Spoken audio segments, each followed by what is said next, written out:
Welcome back everyone, and I wonder what is in this tiny little box. Look at it, it's a Tokyo Marui LCP2 apparently. Now, to my knowledge, or from what I've ever seen, it's the smallest pistol replica that they do. Correct me in the comments if I'm wrong, but I've never seen one. I've never seen a smaller weapon than this.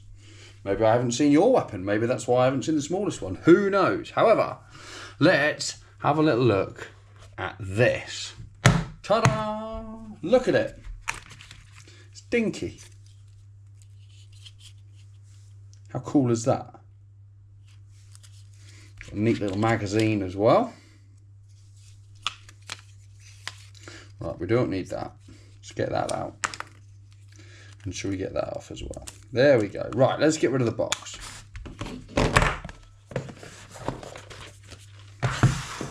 So that is what we get in the box, all the important bits that we get in the box anyway. You have the pistol and the magazine. And the magazine is capable of carrying 10 rounds, as seen here. So it would probably be advisable to have a spare one. That is exactly the same as that, by the way. Now, how actually small is this, you're wondering? Well, should we compare it to some other perhaps commonly seen pistols that you might have come across before? So we'll start with a Glock 26, otherwise considered a small pistol.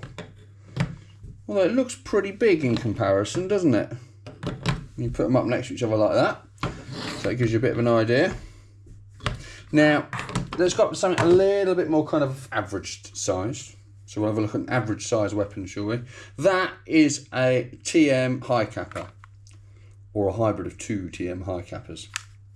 That is probably the sort of thing you're most likely going to be having and carrying around, is something like that. So you can see that that is considerably smaller, and I should think a lot easier to conceal. But just for giggles, should we see what it's like against the mammoth Desert Eagle? I think it's literally half the size, isn't it? 1, 2. I think it's safe to say it's literally half the size of a Deagle. But to be fair, good luck holstering one of those. That you probably need a trailer for it.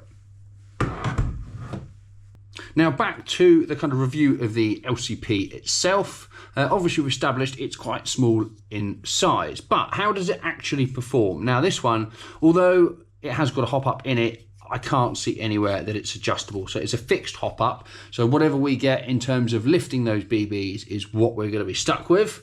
So what we'll do is we'll have a quick look at this. Now I've got 0.2 gram BBs in here.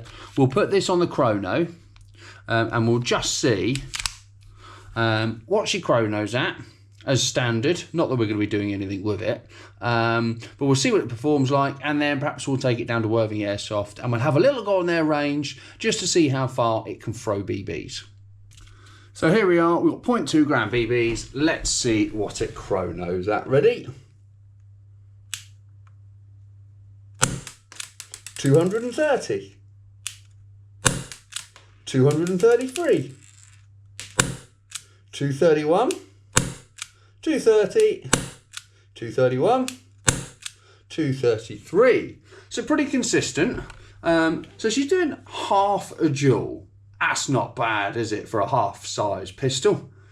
So let's go and see what this shoots like on the range. Now, I'm not expecting miracles, as this is kind of a last chance pistol, I suppose. It's never going to be your primary weapon when you're out skirmishing.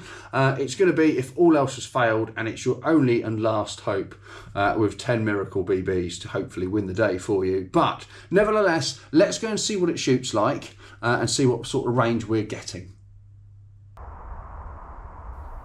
So here we are then down at Worthing Airsoft to use their range where we can safely test the performance of this pistol.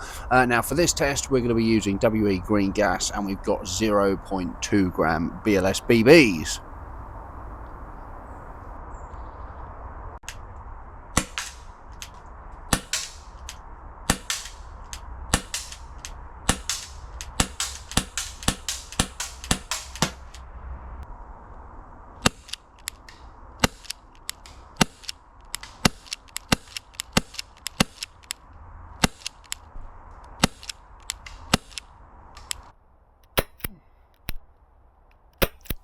From this angle, we can see the flight path of the BBs. We can see a little bit of overhop there with the 0.2 gram BBs.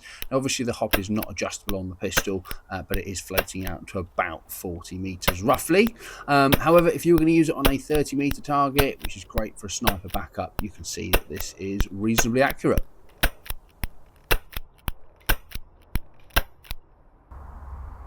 Let's see what happens if we put a slightly heavier BB in the magazine to see how that affects things. So I've got some 0.25s to try.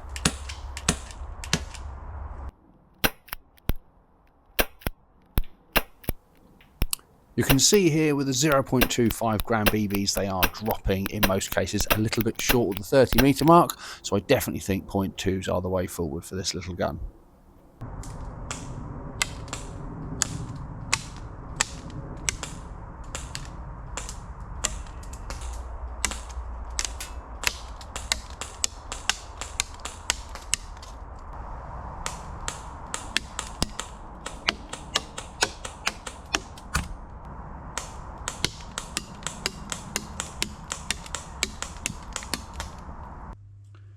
So that brings us to the end of this little unboxing and review of the Tokyo Marui LCP. Now, it's not going to be breaking any records, I don't think, other than potentially being the smallest airsoft pistol. But do correct me if I'm wrong on that one. I haven't seen anything, but if there is something airsoft related that you've seen and experienced yourself that is smaller in size than that, then do let me know in the comments. I'd be very intrigued to know.